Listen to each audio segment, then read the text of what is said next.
Qué alegría de verdad saludarle y que nos acompañe esta mañana. Buenos días. Muy buenos días, José Fernando. El gusto es mío. Muy agradable estar en este espacio. Un especial saludo también para Angélica y para toda la audiencia que nos acompaña esta mañana.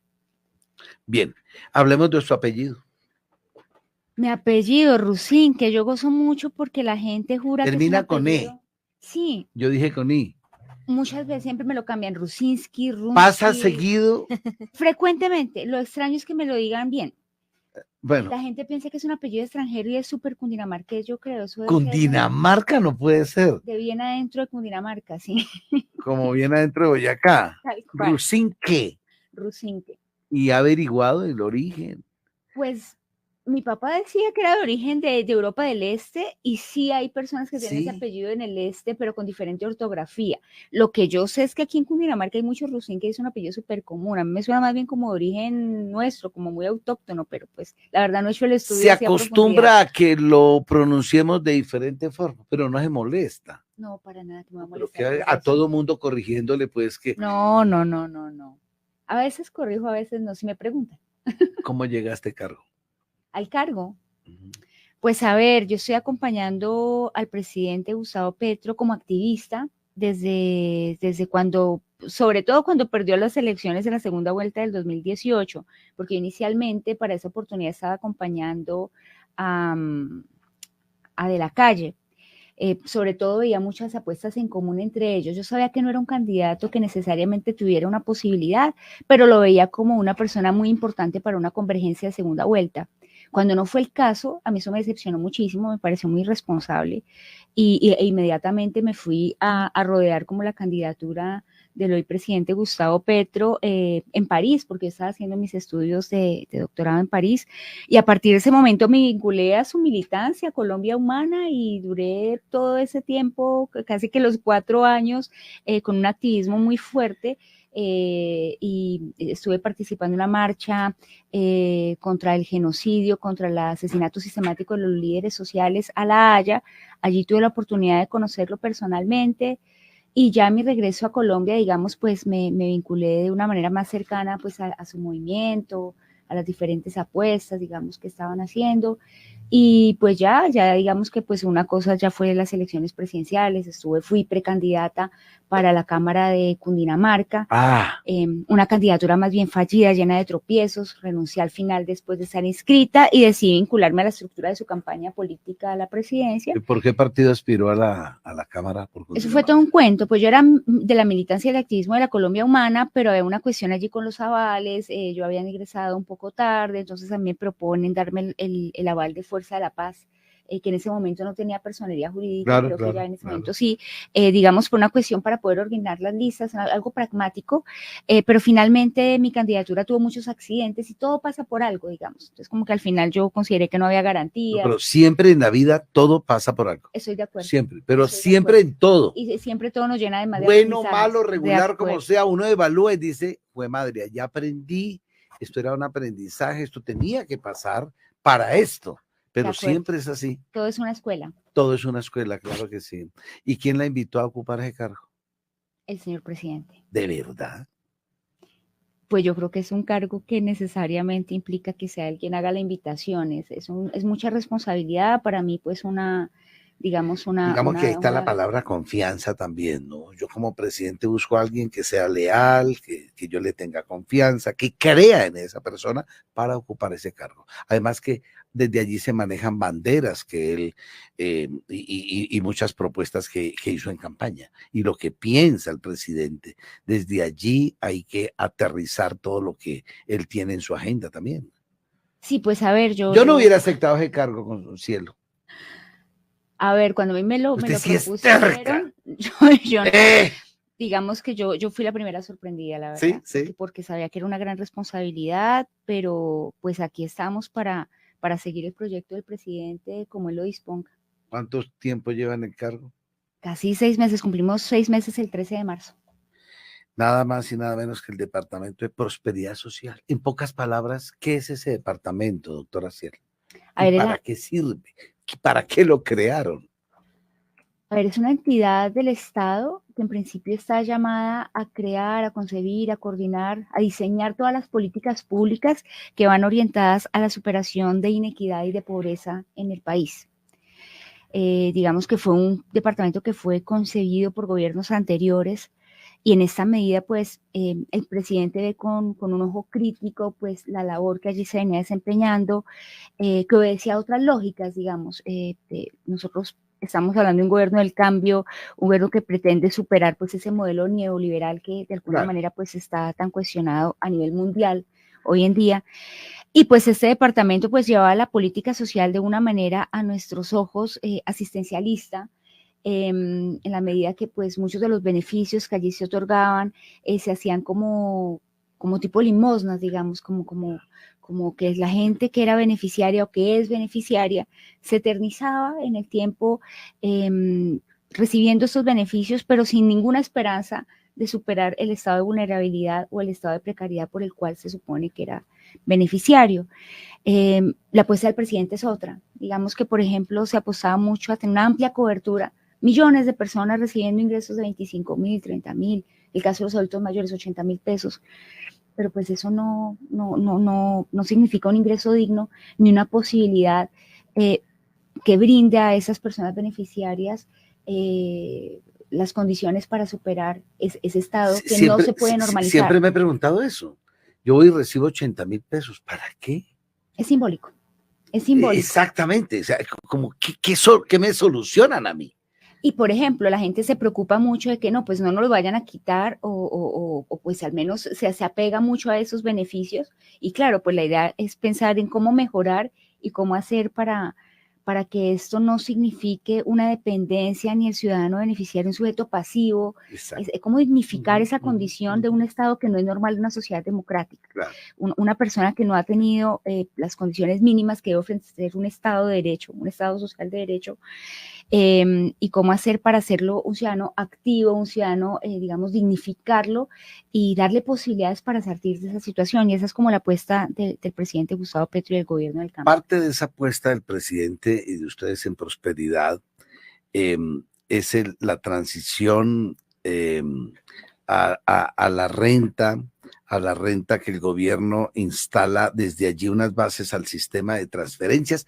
Todo esto para el común de la gente suena como unos términos ahí todos locos. Ayúdenos en qué consiste esta apuesta. Sí, José Fernando, pues principalmente se trata de qué? De esa apuesta del gobierno nacional por dignificar, por reorientar, por rediseñar este sistema de transferencias de beneficios que tradicionalmente se hacían desde prosperidad social, que valga decir, pasa algo muy curioso, es que cuando uno va a los municipios, cuando uno va a las ciudades, cuando uno sale de Bogotá, e incluso en Bogotá, las personas suelen pensar que esos son, digamos, beneficios que les otorgan los alcaldes municipales. Incluso algunas veces se tiene el imaginario de que es el operador quien les entrega este beneficio. Y resulta que es el gobierno nacional quien hace, digamos, este esfuerzo presupuestal. Entonces, ¿qué es la renta ciudadana? En el Plan Nacional de Desarrollo quedaron inscritos unos artículos, entre ellos el que posibilita la creación de este sistema, a través del cual se busca dignificar, mejorar los recursos a los ciudadanos y eso acompañarlo de unas nuevas corresponsabilidades. Es un nuevo sistema en el cual se va a otorgar a las familias en mayor estado de vulnerabilidad, en pobreza extrema, un beneficio que estará por el orden de los 500,000 pesos. ¿De qué familias estamos hablando?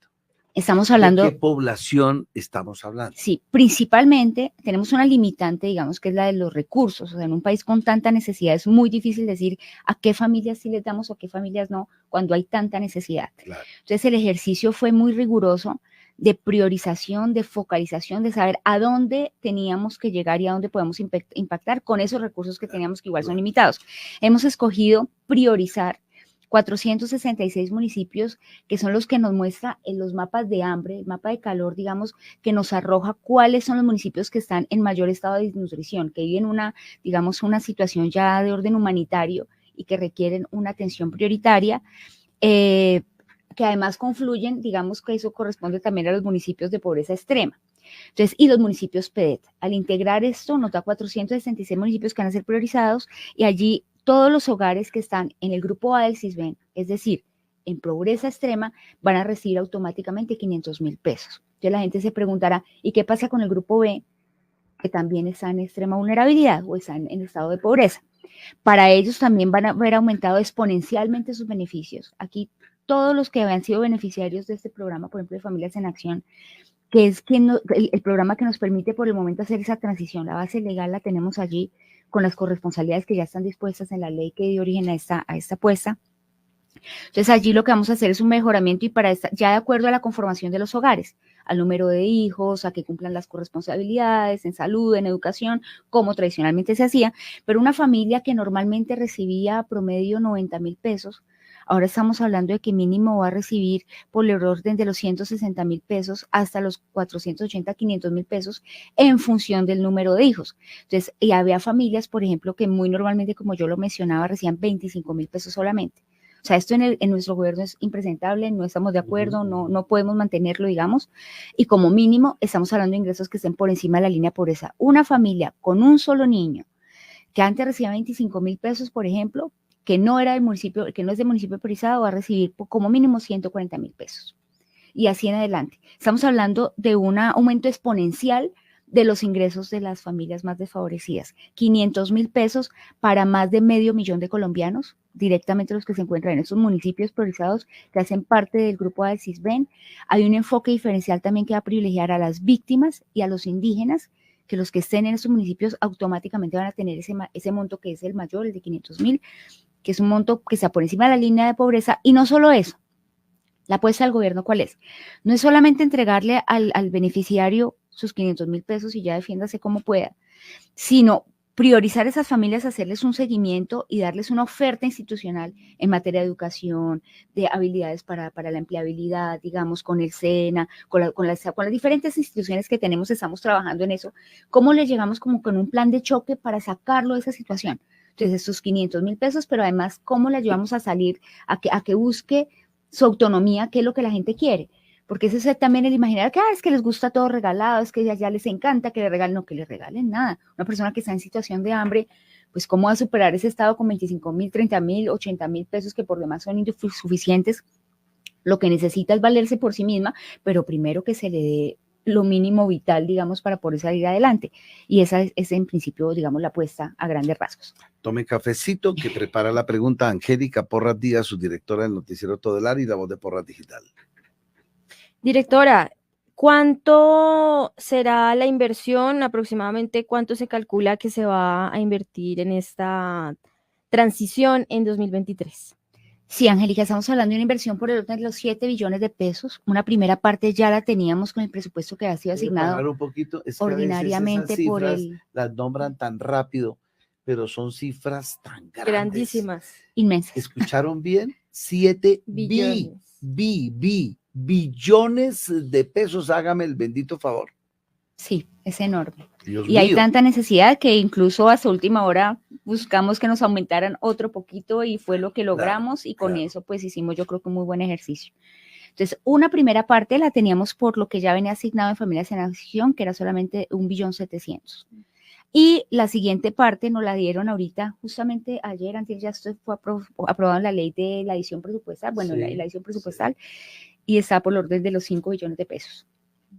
Ya con esto garantizamos pues esa focalización que ha sido dispuesta, además, esto que yo les estoy comentando, a manera yo creo que para tener un histórico y la que la ciudadanía sepa como la responsabilidad que tenemos de hacer un ejercicio como esto fue aprobado en la Mesa de la Equidad. La Mesa de la Equidad es una alta instancia de decisión del Gobierno Nacional en el que participan Ministro de Educación, Ministra de la Salud, Agricultura, DNP, las diferentes instituciones del Estado, digamos, las principales, todos tienen allí voz y voto, y esto fue dispuesto por unanimidad. Hicimos un ejercicio, digamos, de estudio, de discusión, de qué era lo mejor, cómo era la mejor manera de dispersar este beneficio, y pues la solución, el resultado fue eso que les estamos comentando. Casi siempre los funcionarios no son dueños de su tiempo, sino los jefes de prensa son los que manejan las agendas de los funcionarios. Entonces uno cuando está en una entrevista le hacen ceñitas. Ya, nos vamos, hay un desayuno en el Nogal. Se acabó. En fin, ya, Porra, no sea tan cansón, me está llamando Julito, Blue, bien. Entonces uno tiene que estar atento para no molestar, ¿cierto?